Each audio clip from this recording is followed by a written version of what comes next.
بسم اللہ الرحمن الرحیم. جو آگے آ رہے ہیں وہ نمازیوں کا خیال رکھیں. نمازیوں کے سامنے گزرنا بدترین گناہ. درس سننے سے وہ گناہ معاف نہیں ہوگا. بہتر ہے کہ انتظار کریں جب نمازی نماز سے فارغ ہو تب آپ آگے بڑھیں.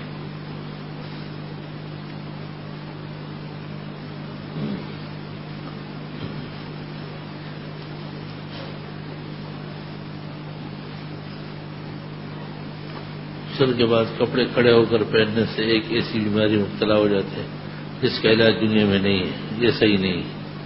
ایسے کوئی روایت کوئی طب و حکمت نہیں.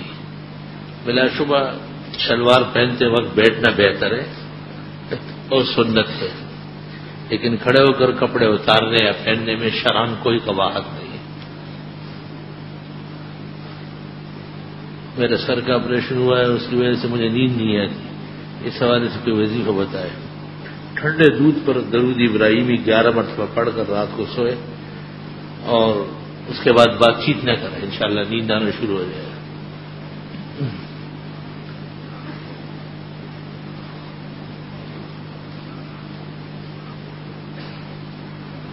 عام طور پر مساجد میں ہوا کرتا ہے، ایک سترہ ہوتا ہے، اوپر ہوتا ہے، نیچے ہوتا ہے، سب فضول بکواس. کوئی سوال ہی نہیں ہے، ایسے بیوقوف کا بنایا ہوا سوال.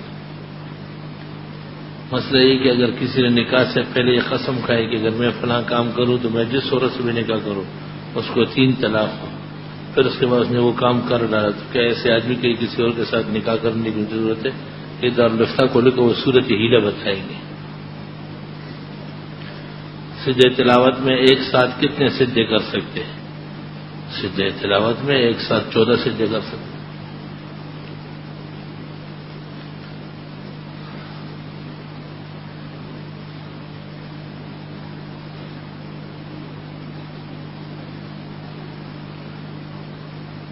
عبداللہ ابن عمر کے حوالے سے بیان کیے کہ روزہ کبھی نہ رکھنے. صحابہ میں اختلاف ہے، عاشورے کا روزہ منسوخ تو ہوا ہے.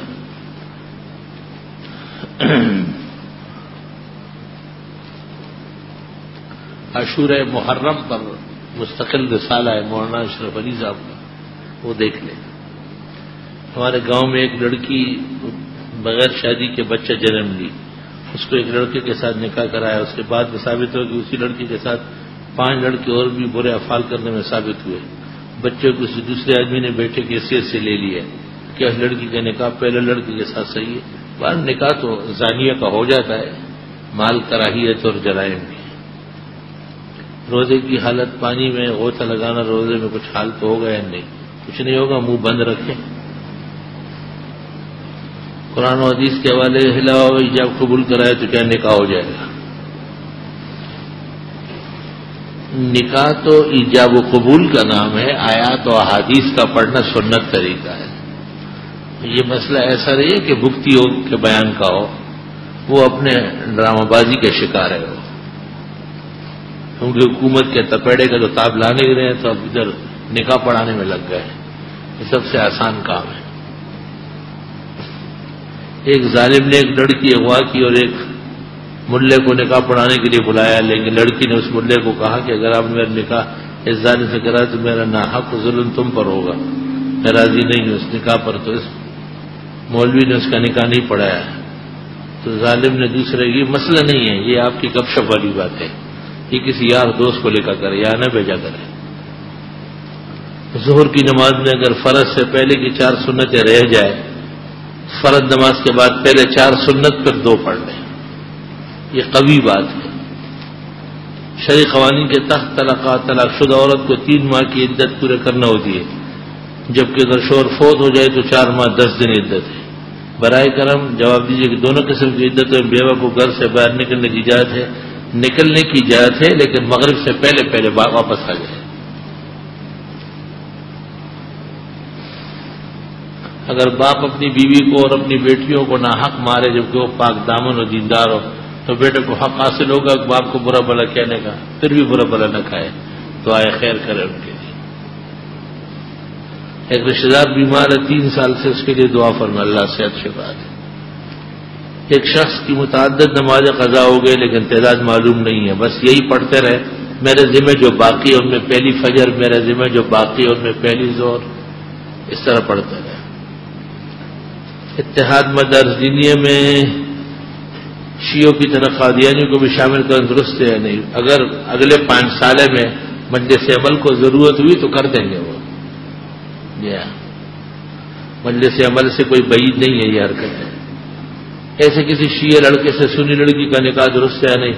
اس کا عقیدہ بالکل درست ہو، قرآن پاک کو مانتا ہو، صحابہ کو ہی مانتا ہو، جیسے کہ اس دور کا شیعہ حضرات جو ہمارا علماء کرام سے متحد ہے۔ پتہ نہیں کہ اس دور کے شیعہ ایسے ہیں، اگر ایسے ہیں تو پھر وہ شیعہ کس بات کے؟ کیا یہ بات صحیح ہے کہ چاروں خلفاء راشدین نے رفع دین کے غلط؟ چاروں خلفاء راشدین اور شرم و بشرم میں سے کسی نے بھی رفع دین نہیں کیا۔ قصیدہ بردہ پڑھنا کیسا جائز ہے؟ من کن تو مولا والی و مولا ضعیف حد ہے۔ عیسیٰ کے زندہ ہونے کے دلائل موجود ہے، کیا حضرت خضر کے زندہ ہونے کی بھی کوئی دلیل ہے؟ دونوں کے دلائل موجود ہیں۔ اکفار الملحدین میں علامہ انور شاہ صاحب نے جو اسلام کے علاوہ دوسرے مذہب والوں کافر نہ کہے وہ خود کافر ہے، کیا یہ قول صحیح ہے؟ مطلب یہ ہے کہ جب دین کہے کہ کافر کہو اور پھر بھی کوئی کافر نہ کہے تو دین پر بے اعتمادی ہے، اس لیے کافر ہو جائے۔ سیونگ اکاؤنٹ کے بارے میں جس فقہ کی روشنی میں کیا ہے؟ اس میں سیونگ اکاؤنٹ میں تو سود آتا ہے باقاعدہ، یہی کرنٹ اور سیونگ میں فرق ہے، ناجائز۔ جماعت کے ساتھ سری نماز کی پہلی رکعت میں شامل ہو جائے اور یہ اندازہ بھی ہو کہ امام ثنا پڑھ چکا ہے، مقتدی ثنا نہ پڑھے۔ محرم الحرام میں حلیم کی روایت چل پڑی ہے، جھوٹی روایت ہے، بے بنیاد ہے۔ علماء دیوبند کہتے ہیں کہ 8 رکعت تراویح کی کوئی روایت نہیں، جبکہ موطا مالک میں ہے، وہ تو قیام اللیل ہے، تراویح نہیں ہے وہ۔ احناف کا یقین ہے کہ وہ حصہ جو جناب رسول اللہ کے اعضاء کو مس کیے ہوئے علی الاطلاق افضلیات تک کا بار احناف کا نہیں، چاروں اماموں کا، ابن قیم نے لکھا ہے، چاروں ائمہ اس پر متفق ہیں۔ یہ پانی آب زلال کو پلائیں گے، پشتو میں کہتے ہیں ایک شاعر کے آب زلال بویشی قاسم علی حیدرہ وی تخبد سردار پگاڑ ال کوثر، یہ وہی پیاس بجانے والا، آب زلال کے معنی پیاس بجانے والا۔ اس کتاب میں خمینی نے حضرت عائشہ دیگر صحابہ کے خلاف لکھا ہے، کشف اسرار نام ہے کتاب، کشف اسرار۔ شراب کا قطرہ آنکھ میں چلا جائے تو ایسی صورت میں کیا کیا جائے؟ کیا آنکھ نکالنی ہے؟ کیا دھو لے 3 مرتبہ؟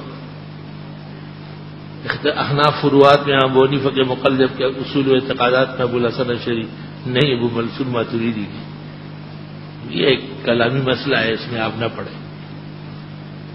جب محمد معراج پر گئے تو سارے پیغمبروں نے ان سے ملاقات کی جو دنیا میں مثال کر گئے تھے، تو جب پیغمبر حیات تھے تو محمد کے بارے میں کوئی کیسے کہہ سکتا ہے کہ وہ حیات نہیں ہے؟ یہ کون سی بات ہے؟ حضرت زندگی میں معراج پہ گئے ہیں، عالم ارواح میں ارواحہم وفی القبور اجسادہم۔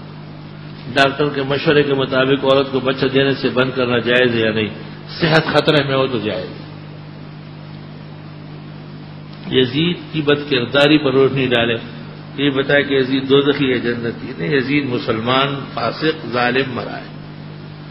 اس پر مولانا مفتی شفیع صاحب کی کتاب ہے شہادت کربلا، اور قاری طیب صاحب محتمم دارالعلوم دیوبند کی کتاب ہے شہید کربلا، دونوں مطالعہ کریں۔ تھوڑا بلک قاضی اپنی کتاب میں حاشیہ تفسیر جنگ کا دیتے ہیں کہ اس میں بتایا کہ انگوٹھے چومنا مستحب ہے، جلالین خود معتبر نہیں ہے تو اس کے حاشیہ کا کیا ہے؟ تراب الحق نہیں ہے، وہ ڈکوس الحق ہے۔ الحسین منی وانا منہ، یہ حدیث نہیں ہے۔ حضرت میں نے بدعتیوں کے پیچھے بہت نمازیں پڑھی، سب دوبارہ پڑھ لیں، بہتر ہے کہ کلمہ شہادت بھی پڑھ لے، مسلمان بھی دوبارہ ہو جائے۔ جہنمیوں کے پیچھے نمازیں پڑھنا ٹھیک نہیں۔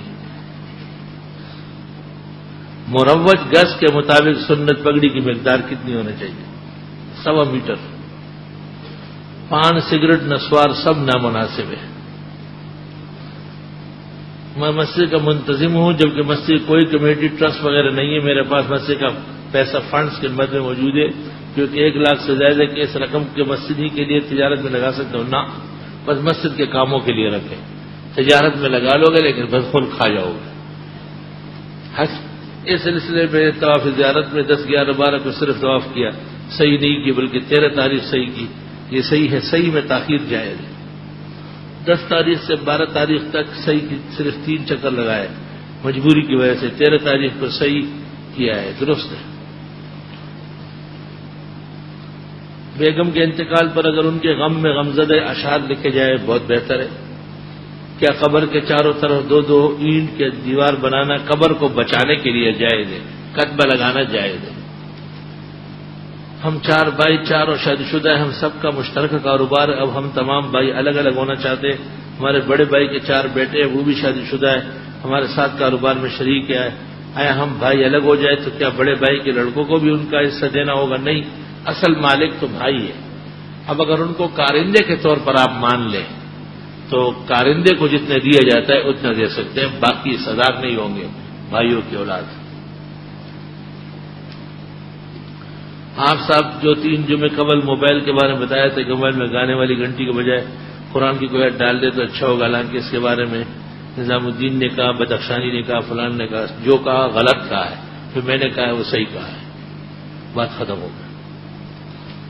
جو ڈانس پر اور ناچ گانے پر راضی ہو وہ آیات اور اذان پر ناراض ہوں گے۔ ہم چونکہ ڈانس پر ناراض ہیں اور گانے پر، اس لیے اس کی جگہ کوئی پاک کلمہ ہو تو بہتر ہے۔ اس کو تو عام مسلمان بھی سمجھتا ہے کہ ایک نمازی نماز پڑھ رہا ہے، اچانک کہیں سے فون آیا، ساز بجنا شروع ہوا، پوری مسجد کی بے حرمتی ہے، صرف اس کی نہیں۔ اگر سچ مسئلہ بتا دیا جائے تو نمازیوں کو اس کو سزا دینے کی جائے، تو اگر اس کی جگہ اس کے موبائل پر اذان شروع ہو گئی یا آیات پڑھی گئی تو کوئی حرج بھی نہیں، کوئی نقصان نہیں۔ نہ نظام الدین نے ایسا کہا اور نہ بدخشانی نے کہا کہ تجھ جیسے شیطانی آدمی کے خیالات ہیں۔ وہ دونوں علماء حق راسخین ہیں، وہ کبھی غلط بات نہیں کرتے۔ خطبے سے پہلی والی اذان میں اشہد ان محمد رسول کا جواب دینا چاہیے، خطبے سے پہلے جو اذان ہوتی ہے اس کا جواب نہیں ہے۔ فتاوی شام میں ہے وَإِجَابَةُ الْأَذَانِ حِينَ إِذٍ مَكْرُوهَةٌ۔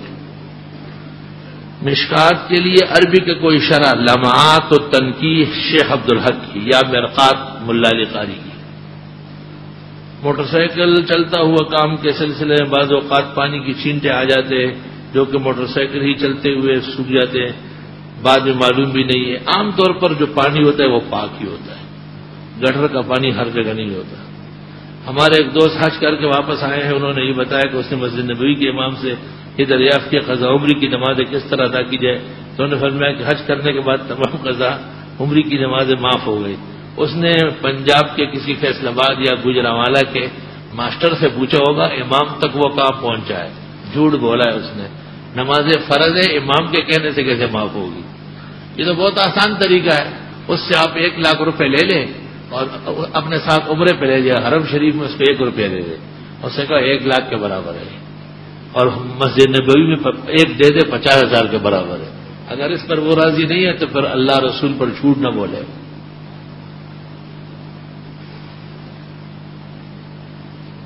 ایک شخص شریک جواری میں کچھ پیسے زید سے ہار گیا، اس نے آدھے پیسے ادا کر دیے، آدھے قرض رہ گیا۔ اب بکر نے جواری سے توبہ کر لی، جو آدمی پیسے ادا کرنا تھے اس کے بارے میں شریک کیا حکم ہے؟ جبکہ زید سے پیسے مانگنے بھی نہیں ہے، بارہ چھوڑ ہی دے تو اچھا ہے، معصیت کے پیسے ترک کرنا ضروری ہے۔ سجدے کی حالت میں دونوں پاؤں رکھنے چاہیے اب یا نہیں رکھنے چاہیے؟ کیا پاؤں کہاں لے جانے ہیں؟ سجدے کی حالت میں کیا آسمان کی طرف ٹانگیں اٹھانی کیا؟ لکھتے ہوئے ذرا حیا سے لکھا کرے تاکہ شرم آئے آپ کو۔ اگر آدمی اپنے ساس کے بدن کو چھوئے تو اس کا نکاح ٹوٹ جائے گا؟ جی ہاں، ساس کو شہوت سے چھوئے تو نکاح ختم ہو گئی۔ ایک آدمی نے ایک عورت کے بدن کو چھو لیا، اب اس کی بیٹی سے نکاح صحیح ہے یا نہیں؟ اس سے نکاح نہیں ہو سکتا۔ میرے مدرسے کے امتحانات قریب ہے، اللہ کامیاب فرمائے۔ ہم گھر کے لیے بہت پریشان ہیں، اللہ آسان فرمائے۔ الحمدللہ رب العالمین، نستغفرک اللہم ونسألک السلام والعافیہ، لا الہ الا اللہ وحدہ لا شریک لہ، لہ الملک ولہ الحمد وعلی کل شیء۔ ربنا آتنا فی الدنیا حسنہ وفی الآخرۃ حسنہ وقنا عذاب النار۔ یا رب اشکرک و احمدک یا رب اشکرک و احمدک. خدایا جنہوں نے اپنے مردوں کی مغفرت کی دعا کے لیے لکھا ہے ان کی بخشش فرما. جنہوں نے بیماریوں کے لیے لکھا ہے اللہ ان کو صحت شفا عطا فرما. جنہوں نے دیگر تکالیف اور مصائب بتائے ہیں اللہ ان کی مدد فرما، نصرت فرما، دعائیں قبول فرما، مشکلات حل فرما، پریشانیاں دور فرما، مرادیں عطا فرما. صلی اللہ تعالی